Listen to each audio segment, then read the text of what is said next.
तो हेलो बच्चों, कैसे हैं आप? अच्छे होंगे। क्लास 10 पास कर गए हैं, अब आप 11 में एंट्री ले रहे हैं। तो मैं आपको कुछ चीजें बताता हूं। आज सिलेबस की बात होगी। आज का लेक्चर बिल्कुल जीरो बेसिक पे लेक्चर है। यूं सोच लीजिए कि आज का लेक्चर बिल्कुल नगड़े, कुछ नहीं है। तो आपको मैं बता रहा हूं कि इसमें जो आपको 10 में जैसी तैयारी थी और जिस हिसाब से आप पास आउट कर गए, वो आप जानते हैं किस तरह की तैयारी थी और आपके हिसाब से नंबर मिला कि नहीं मिला। तो इसलिए आपको ज्यादा निराश होने की भी जरूरत नहीं है। अब बेसिक चीजें अब जो है वो छूट गई हैं। अब हमारी जो एंट्री है वो बेहतर अच्छे कॉन्सेप्ट के लिए है। तो वहां पर 10 में आप थोड़ा मोड़ा रटा वटा मार के काम चला लेते थे, लेकिन यहाँ पर आपको समझना ज्यादा है और समझने के लिए आपको एक बेहतर टीचर चाहिए जो आपको हर चीज बेहतर ढंग से आपको प्रोवाइड करा सके। और जब ऐसा होता है तो आपको समझने में आसानी होती है। तो आज का लेक्चर बिल्कुल बेसिक। मैं आज आपको बताऊंगा कि आपका सिलेबस क्या है और आपको कौन कौन सी चीजें इसमें पढ़नी है। सिलेबस आपका कम हुआ है इस महामारी के चलते। 30% सिलेबस है वो कट ऑफ कर दिए गए, मतलब काट कर निकाल दिए गए हैं आपके सिलेबस। लेकिन जितने भी पढ़ने हैं वो हमें, जितने निकाले गए हैं वो भी कहीं ना कहीं हमको कभी ना कभी थोड़े फॉर्म में जरूरत पड़ेगी। तो उसको थोड़ा सा इंट्रोडक्शन जरूर करना पड़ेगा, हमको करना ही करना है इसका इंट्रोडक्शन। मैं आपको बेसिकली एक चीज बता दूं। आप सोच रहे होंगे कि सर हमेशा तो वही बात बताते हैं। जो 10 में पास आउट कर गए और आप चले गए हैं किस में भाई? 11 में। तो बच्चे ये 11 कह के 11 निकाल देते हैं। अरे हमको तो बोर्ड एग्जाम का पेपर 12 में न देना है, तो हम 12 में जो है उसमें पढ़ लेंगे अच्छे से, यहां तो कोई टेम्पररी। तो आपका बेसिक चीज यहां से शुरू है। भले से बोर्ड एग्जाम का आपको केवल 12th ही पढ़कर देना है, लेकिन इनका भी कहीं ना कहीं जरूरत पड़ती है।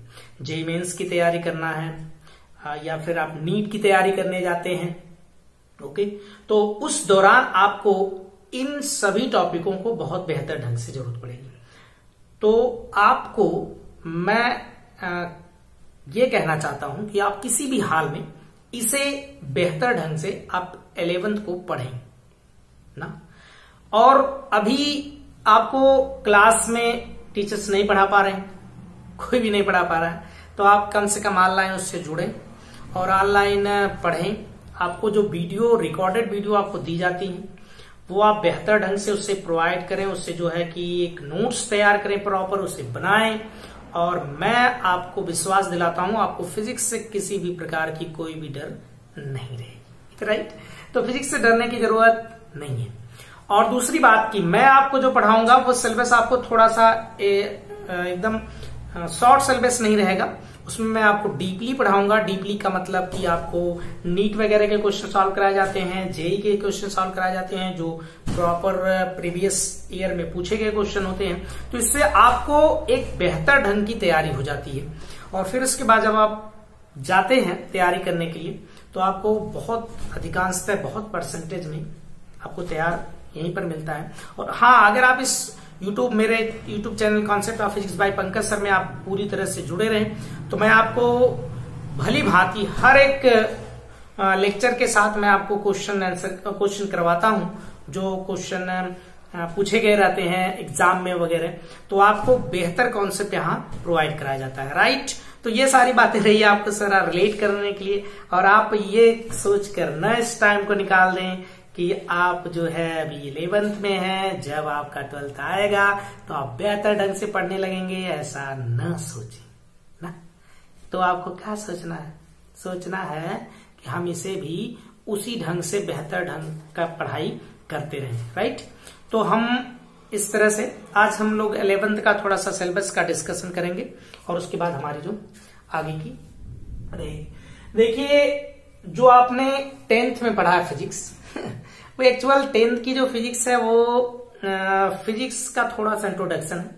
यहाँ पर भी बेसिकली आपको इंट्रोडक्शन है, आपके पार्ट बदलते हैं। अगर आप बीएससी करते हैं तो एक आप ग्रेजुएशन टाइप का फिजिक्स पढ़ते हैं, अलग तरह का होता है। आप अगर इंजीनियरिंग में जाते हैं तो उसमें एक अलग तरह की फिजिक्स पढ़ाई जाती है। तो यहाँ पर भी हम उस ब्रांच की थोड़ा सा इंट्रोडक्शन करेंगे, लेकिन जो सिलेबस आपका 10th में था वो सिलेबस आपका 11th में नहीं होगा। 11th का सिलेबस उससे कई गुना ज्यादा होगा। जो आप एक ही साइंस में पढ़ते थे, फिजिक्स, केमिस्ट्री और बायोलॉजी, तो अब आपको अलग अलग पार्ट में पढ़ने रहेंगे, राइट। तो हम लोग उसको डिस्कशन करेंगे। यहाँ मेरा डिस्कशन केवल ओनली है सिलेबस से। तो हमारे पास जो फिजिक्स का सिलेबस है, ये जो लेसन है ये मैं यूनिट वाइज लिखा हूं। तो यूनिट में सभी यूनिट पढ़नी है, लेकिन उसमें से जो कुछ पोर्शन निकाले गए हैं, कुछ टॉपिकें अलग करके निकाल दी गई है, तो अलग से वो नहीं पढ़ाया जाएगा आपको, राइट। तो हम लोगों को देखिए, फिजिक्स का जो सिलेबस है वो हमारे फिजिक्स में 2 पार्ट होते हैं। एक को हम लोग जो एनसीईआरटी भाषा में उसको हम लोग कहते हैं volume first, volume second. Volume means होता है खंड, जैसे खंड क, खंड ख। अच्छा, बहुत अच्छा। इस पहले वाले खंड से 35 नंबर का क्वेश्चन आता है एग्जाम में, और दूसरे वाले के लिए 35 नंबर। मैं ये बोर्ड एग्जाम का प्रॉपर बता रहा हूँ, राइट। जेईई मेंस और नीट के लिए नहीं है। और टोटल मार्क्स इसका 70 नंबर का था। बोले 70 नंबर इसको हम पूरा पढ़ लेंगे, 70 नंबर उसमें कर जाएंगे। हाँ, बहुत सारे क्वेश्चन कर जाओगे जेईई मेंस, जेईई एडवांस और या फिर नीट के लिए बहुत सारे क्वेश्चन कर जाएंगे आप, राइट। तो इसी तरह हम जो 35 नंबर है तो अलग अलग का, तो इसमें वॉल्यूम फर्स्ट में हमने यहाँ पर थोड़ा सा क्लासिफिकेशन कर दिया, मतलब इसको अलग अलग कर दिया कैसे आपका सिलेबस इसी तरह का पढ़ना है। तो ये आपको देखने का कोई बात नहीं, मैं बस इसको थोड़ा सा कर दूंगा नीचे। अच्छा, अब दिखेगा थोड़ा बहुत। यहाँ वॉल्यूम फर्स्ट में हम लोगों को 6 यूनिट पढ़नी है, 6 यूनिट। इसमें पहला जो है भौतिक जगत और मापन। इस भौतिक जगत और मापन में सिलेबस कम हुआ, तो यानी हम चाहेंगे कि इसको 2 लेक्चर में कंप्लीट कर दें। 2 लेक्चर में 2 नंबर आपको मिल जाएंगे, ओके। इससे क्वेश्चन जेईई और एडवांस के लिए बहुत कम बनते हैं, इतना नहीं ज्यादा बनते ही नहीं, समझिए यूं कह लीजिए इसके लिए, ठीक। शुद्ध गति की ये आपको बेहतर है, इससे क्वेश्चन बनते हैं, तो ये आपको 6 नंबर देकर जाएगा। गति का नियम, वाह वाह वाह, मत पूछिए। जो आप 9th में गति का नियम पढ़े, न्यूटन का प्रथम नियम, द्वितीय नियम, तृतीय नियम, ऐसा ना, ये बहुत बढ़िया है। इसमें हम लोगों को गति के बारे में जानना है और उसके लिए समीकरण प्रॉपर निकाली जाएगा, तो ये सारी चीजें इसमें पढ़नी रहेगी, ओके। यहाँ पर जो इसके लिए हमें 6 नंबर मिल जाएंगे बोर्ड एग्जाम, मतलब बोर्ड एग्जाम का नहीं कह सकते, जो आपका स्कूल में एग्जाम होता है प्रॉपर, उसके लिए आपको नंबर मिलते हैं। और इसके बाद कार्य, ऊर्जा और शक्ति जो होती है, ये भी बड़ा अच्छा सा लेसन है, और इससे भी आपके जेईई मेंस से एडवांस नीट में क्वेश्चन बनते हैं। वर्क के लिए तो बड़े ज्यादा बनते हैं, एनर्जी और शक्ति के लिए थोड़े कम है, लेकिन वर्क के लिए बनते हैं क्वेश्चन। तो इसके लिए आपको बहुत जरूरी से ध्यान से पढ़ना है और बहुत सारे जेईई और नीट के क्वेश्चन करने हैं, राइट।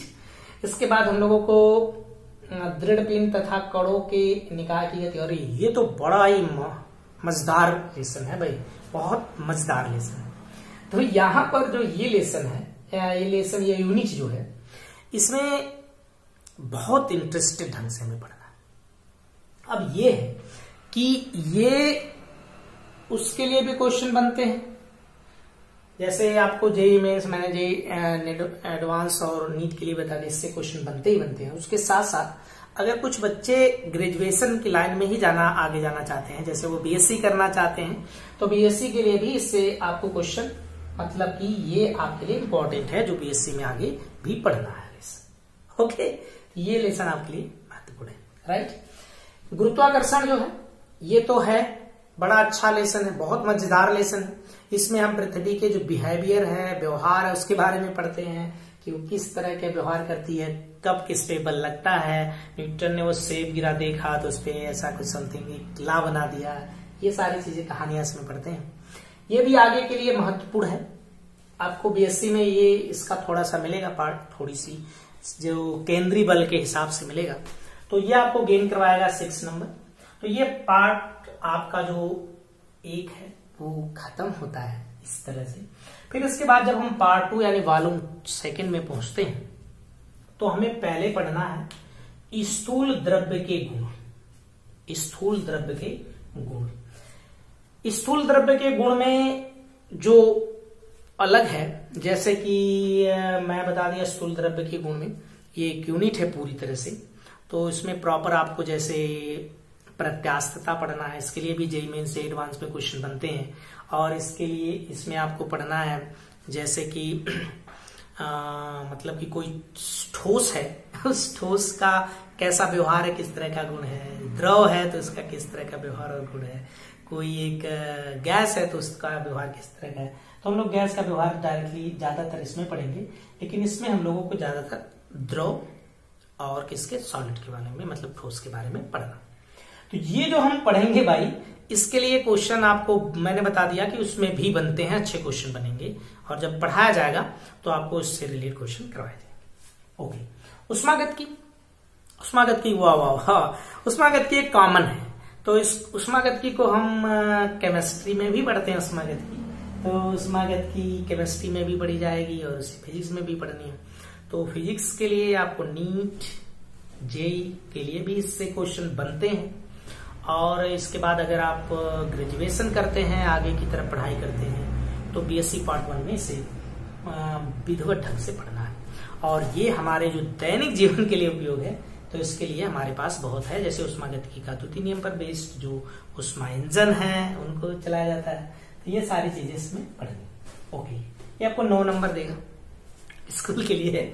और कहाँ का देगा भाई, कहेंगे कहाँ इसको बोर्ड एग्जाम देना, नहीं इसका बोर्ड एग्जाम नहीं है भाई, लेकिन स्कूल पे आपको इतना नंबर देगा। आदर्श गैस का व्यवहार तथा अनुगैस सिद्धांत, ये भी एक मतलब एक अच्छा लेसन है।